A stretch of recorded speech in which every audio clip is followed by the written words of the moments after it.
Comme la plupart des voitures modernes, la peinture de la carrosserie est assez délicate, des peintures acryliques à base d'eau sont utilisées. Après quelques années d'utilisation intensive, la carrosserie se couvre d'éraflures, le bas des portes avant près de l'aile avant en souffre le plus. De plus, la peinture peut s'user au point de contact des joints de porte avec la carrosserie et au point de contact des ailes et des pare-chocs. Ce problème n'est pas critique et peut être facilement éliminé en collant un film protecteur. Quant à la résistance à la corrosion de la carrosserie, en général, elle n'est pas mauvaise, mais de la rouille apparaît aux endroits où la peinture s'écaille avec le temps. Par conséquent, afin d'éviter de graves problèmes, l'état de la carrosserie doit être soigneusement surveillé pour les voitures qui dorment constamment dehors. Après plusieurs hivers, les seuils et les bords inférieurs des portes peuvent commencer à se corroder. De plus, lors de l'inspection, il convient de vérifier la corrosion des éléments de plancher à l'avant et à proximité de l'essieu arrière. En raison du faible coût des pièces de carrosserie, il n'est pas toujours possible d'identifier les éléments endommagés à la suite d'un accident. En règle générale, la pièce endommagée n'est pas restaurée, mais remplacée. Lors de l'inspection, faites très attention à la taille des coutures et faites attention aux cavités cachées. Le pare-brise a reçu de nombreuses critiques. Il est mou et se couvre rapidement de rayures. Pour prolonger la durée de vie du verre, il est recommandé d'installer des essuie-glaces avec un caoutchouc plus souple que l'original avec l'apparition de fortes gelées. Certains exemplaires connaissent des dysfonctionnements dans le système de verrouillage centralisé. Les portes avant ne peuvent pas être ouvertes avec le porte-clés, la plupart.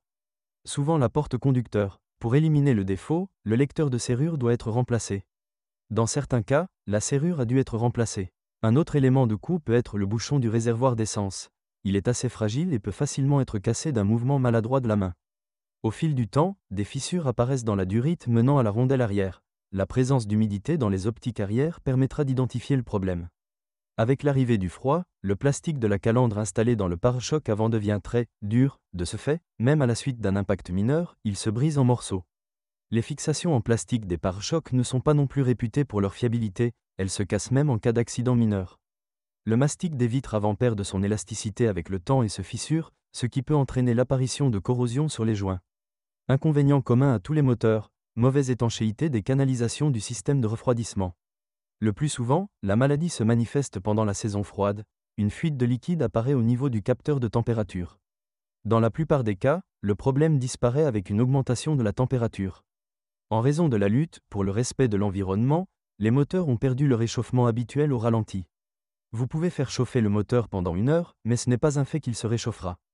Un cognement et un léger crépitement sur le côté droit du compartiment moteur après le démarrage du moteur sont dus à un mauvais placement des conduites de carburant.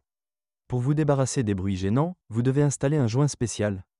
Le moteur 1.4 d'origine est bien connu des fans de Volkswagen et sera la meilleure option si vous êtes un conducteur calme et n'attendez pas une dynamique énergique de la voiture. Le moteur est fiable et ne présentera pas de mauvaises surprises jusqu'à 200 à 250 000 km. Si vous n'essayez pas d'en extraire tout le jus, le fonctionnement en mode pantoufle au sol réduit considérablement la durée de vie de ce moteur. De plus, le groupe motopropulseur atmosphérique 1.6 s'est avéré assez réussi. Ce moteur est un peu plus vigoureux que le 1.4. Ce moteur tolère mal la mauvaise essence. Lors de l'utilisation de carburant de mauvaise qualité, le moteur peut fonctionner de manière instable et des problèmes de démarrage peuvent également apparaître. Si les symptômes sont prononcés, vous devrez probablement changer les injecteurs de carburant, car une opération moins coûteuse, le nettoyage des injecteurs, ne guérira pas le moteur. L'achat d'un injecteur chez les concessionnaires coûtera environ $100. Une autre caractéristique de ce moteur est l'augmentation des vibrations au ralenti. En outre, les points faibles incluent des difficultés avec le papillon des gaz, un nettoyage régulier est nécessaire. Les problèmes courants typiques des moteurs atmosphériques sont la coquefaction des segments de piston, la destruction des tuyaux en plastique, l'augmentation de la consommation d'huile sur les voitures avec un kilométrage supérieur à 150 000 km, le remplacement des joints de soupape est nécessaire, les fuites d'huile à travers les joints de vilebrequin durcis. La durée de vie moyenne des moteurs avant révision est de 300 à 350 000 km. Avec des soins appropriés, le moteur peut durer 500 000 km. Les moteurs turbocompressés de la famille TSI ont une bonne dynamique avec une consommation de carburant assez faible, mais avec la fiabilité, tout n'est pas aussi fluide. Pour eux, le moteur 1.2 le plus faible est doté d'un entraînement par chaîne de distribution qui n'est pas réputé pour sa fiabilité. Le grondement du diesel et l'augmentation du bruit lors du démarrage indiqueront la nécessité de se rendre immédiatement dans un centre de service. Sur la plupart des exemplaires présentés sur le marché secondaire, la chaîne a été remplacée par une chaîne modernisée. De plus, avec la chaîne, le capot avant du moteur a également été remplacé. Il se distingue par le fait que le pignon inférieur comporte des bossages qui empêchent la chaîne de glisser au moindre desserrage. Depuis 2011, une courroie de distribution modernisée avec une toute nouvelle conception de chaîne et d'engrenage a commencé à être installée sur les moteurs. Un autre problème courant est la défaillance de l'actionneur électromagnétique de la turbine. Dans le même temps, la turbine elle-même peut durer entre 120 et 150 000 km. De nombreux propriétaires se plaignent de l'augmentation de la consommation d'huile sur des voitures presque neuves, mais il y a aussi ceux qui, même après 100 à 120 000 km, n'ont pratiquement aucune consommation d'huile. Les pompes d'injection de carburant, le poussoir et le rouleau s'usent, et l'usure de la came d'arbre à came sont souvent la cause des maux de tête des propriétaires. De plus, le point faible de ce groupe motopropulseur est l'équipement à injection directe de carburant. Le problème est aggravé par la complexité des diagnostics. Si vous manquez cette maladie lors de l'achat, vous devrez la payer cher à l'avenir. Parmi les avantages du moteur, on peut noter une durée de vie décente du piston, la fiabilité de la culasse et une faible consommation de carburant sur autoroute, environ 4 litres au 100. Le moteur 1.4, comme le groupe motopropulseur le plus faible, n'est pas sans problème avec le moteur. Chaîne de distribution, augmentation de la consommation d'huile et des équipements de carburant. De plus, il existe des problèmes de fiabilité des turbines.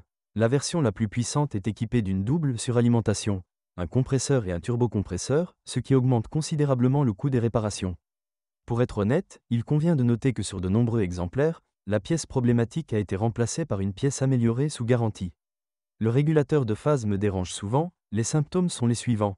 Dans les premières secondes de démarrage d'un moteur froid, un fort bruit de craquement se fait entendre sous le capot. L'élimination du problème ne garantit pas qu'il ne se reproduira plus après quelques milliers de kilomètres. De plus, les problèmes courants incluent la destruction des pistons. Les raisons en sont la mauvaise conception des segments de pistons et des pistons eux-mêmes, ainsi que le refroidisseur intermédiaire liquide ne refroidit pas suffisamment l'air de suralimentation en raison de la contamination de l'échangeur de chaleur dans le collecteur d'admission, bouché par des bouts d'huile provenant du système de ventilation. En outre, le problème peut être causé par un refroidissement insuffisant du moteur en raison d'une panne de la pompe électrique. La panne s'accompagne de bruits parasites dans le compartiment moteur, similaire au saut de la chaîne de distribution. Le niveau du liquide de refroidissement diminue, le check engine s'allume, ou un radiateur sale. Assez rarement, mais néanmoins, des pannes de capteurs et des dysfonctionnements dans l'unité de commande du moteur se produisent. Le plus souvent, ce problème touche les propriétaires qui aiment expérimenter le firmware.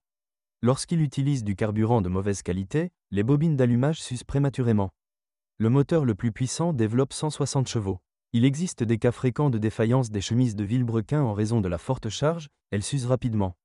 Pour protéger le moteur de la plupart des problèmes, changez rapidement les bougies d'allumage et les modules d'allumage, surveillez l'état du système de refroidissement, nettoyez le refroidisseur intermédiaire 2 fois par an, surveillez l'état de la chaîne de distribution et faites le plein uniquement dans des stations-service éprouvées. Le moteur 1.8, comme les moteurs mentionnés ci-dessus, il a des problèmes avec le brûleur à mazout et la chaîne de distribution, mais, contrairement aux moteurs plus faibles, ici la chaîne peut sauter lorsque le moteur est éteint. Le groupe motopropulseur 2.0 est disponible en deux types, l'ancienne unité de la série EA113 avec entraînement par courroie de distribution et le nouveau EA888 avec chaîne. Les vieux moteurs sont assez fiables et ne présentent pas de problème de courroie de distribution ni d'augmentation de la consommation d'huile. Mais les moteurs de type nouveau n'ont pas la meilleure réputation. Traditionnellement, pour les moteurs de la série TSI, il existe des problèmes de fiabilité de la chaîne de distribution. En moyenne, la chaîne commence à s'inquiéter après 100 000 km des systèmes de commande d'allumage et d'injection. Il convient également de noter les fuites d'huile, la buée des amortisseurs dans le collecteur d'admission et le coût d'entretien et de réparation plus élevé par rapport aux moteurs moins puissants. Malgré le fait que les moteurs diesel se sont révélés être des unités fiables, ils ne peuvent pas être appelés sans problème. Dans la plupart des cas, le carburant diesel de mauvaise qualité devient la cause de réparation coûteuse du moteur. En raison d'un manque de carburant, les injecteurs, la vanne EGR, parfois un dysfonctionnement de l'électronique de commande des soupapes, la pompe d'injection de carburant et le filtre à particules n'épuisent pas leur durée de vie. Remplacer l'un de ces éléments n'est pas bon marché. Les unités diesel sont équipées d'un entraînement par courroie de distribution. Le fabricant recommande de changer la courroie avec des tendeurs tous les 160 à 180 000 km, mais de nombreux propriétaires affirment qu'il est préférable de remplacer la courroie tous les 120 à 150 000 km. En même temps que la courroie de distribution, il est conseillé de remplacer la courroie poly-V, car il y a eu des cas où, après une rupture, elle est tombée sous la courroie de distribution, entraînant la rencontre des pistons avec les soupapes. Sur le marché secondaire, vous pouvez trouver Volkswagen Golf 6 avec mécanique et transmission robotique DSG à 6 et 7 étapes. On a déjà beaucoup parlé des inconvénients du DSG, c'est pourquoi dans cet article je n'énumérerai que les plus courants. Durée de vie courte de l'embrayage et de la mécatronique, 70 à 100 000 km, Lors d'un fonctionnement en métropole, des réparations peuvent être nécessaires beaucoup plus tôt. Dans les deux cas, vous devrez débourser plus de 1000 dollars américains pour les réparations. Les contractions et les sauts de vitesse sont des symptômes de la présence de l'une des maladies. On peut également noter un différentiel faible dont la défaillance entraîne souvent la destruction de la transmission automatique. Si la boîte de vitesse n'est pas entretenue à temps, l'usure de l'essieu satellite et de ses engrenages s'accélère. La mécanique est fiable, mais pas sans faille. Parmi les principaux défauts, on peut noter l'usure prématurée des roulements. Le problème n'était pas généralisé et a été dans la plupart des cas corrigé sous garantie. Défaillance de l'embrayage du synchroniseur de première et deuxième vitesse. Cette affection se manifeste par une augmentation du bruit au ralenti. Lorsque la pédale d'embrayage est enfoncée, le bruit disparaît. Les mêmes symptômes apparaissent lorsque la butée de débrayage est défectueuse. Le traitement consiste à remplacer l'accouplement. Au fil du temps, l'embrayage saxe commence à hurler, grondement, fortement en première vitesse. Ce problème est une caractéristique de la pièce et ne peut être éliminé qu'en remplaçant l'embrayage. Pas souvent, mais quand même, sur le marché secondaire, on trouve une Volkswagen Golf 6 à transmission intégrale. La transmission intégrale est mise en œuvre à l'aide de l'embrayage électromagnétique Haldex 4, qui est installé sur la plupart des crossovers et qui a fait ses preuves. La Volkswagen Golf 6 dispose de 4 versions de suspension, standard, renforcée, sportive et adaptative. Le plus souvent, les voitures présentes sur le marché sont équipées de suspensions indépendantes standard, à jambes de force McPherson à l'avant, multibras à l'arrière. Les premiers à se détériorer sont les bagues et les jambes de force stabilisatrices, leur durée de vie est en moyenne de 50 à 70. Les roulements de roues peuvent durer entre 100 000 et 130 000 km, mais il est arrivé que le remplacement des roulements arrière soit nécessaire après 30 000 km. Les blocs silencieux et rotules durent un peu plus longtemps, jusqu'à 150 000 km. Avec une utilisation prudente, les amortisseurs d'origine durent 120 à 150 000 km. La suspension arrière ne nécessite pas d'investissement plus d'une fois tous les 100 000 km, malgré cela, il est recommandé de faire un diagnostic et un alignement des roues une fois par an. Le fait est qu'une suspension, morte, dans la plupart des cas, ne fait pas de bruit, mais, d'autre part, termine rapidement les nœuds réparables. Le système de direction est fiable, sauf quelques problèmes électriques mineurs. Les extrémités et les bielles de direction durent en moyenne environ 100 à 150 000 km. Lors de l'utilisation de roues plus grandes, leur durée de vie dépasse rarement 50 à 70 000 km. Le système de freinage est traditionnellement fiable, un jeu de plaquettes de frein suffit pour 40 à 50 000 km, des disques suffisent pour 2 à 3 jeux de plaquettes. L'intérieur de la Volkswagen Golf 6 est simple et laconique, mais en même temps est fait de très bons matériaux. Quant à l'isolation phonique, elle est l'une des meilleures de la catégorie. Le seul regret est la présence de grillons dans l'habitacle, ils apparaissent dans les voitures de plus de 70 000 km. Pour les conducteurs pesant 90 kg ou plus, après quelques années d'utilisation, le caoutchouc mousse du siège est enfoncé et les mécanismes de réglage tombent en panne, important pour les voitures dotées d'un équipement bon marché. Il y a aussi des plaintes concernant la résistance à l'usure du revêtement en tissu des sièges, donc si vous souhaitez conserver leur présentation, veillez à utiliser des housses. Parmi les inconvénients de l'équipement intérieur, on peut noter la tendance du condenseur du climatiseur. Pour former de la corrosion, pour éviter des problèmes, il doit être lavé plusieurs fois par an. Souvent, le ventilateur de chauffage devient un élément de coût supplémentaire. Le plus souvent, la cause de la panne du ventilateur est l'humidité provenant de la neige fondue entre le capot et le pare-brise. Si le ventilateur du chauffage ne s'allume qu'à grande vitesse, la résistance doit être remplacée. Rarement, mais néanmoins, il existe des cas de panne du compresseur de climatisation Delphi. L'électronique, en général, est fiable mais peut détecter des problèmes. Dans la plupart des cas, il peut être guéri en redémarrant le système. Si vous êtes propriétaire de ce modèle de voiture, veuillez décrire les problèmes que vous avez rencontrés lors de l'utilisation de la voiture. Peut-être que votre avis aidera les lecteurs de notre site lors du choix d'une voiture.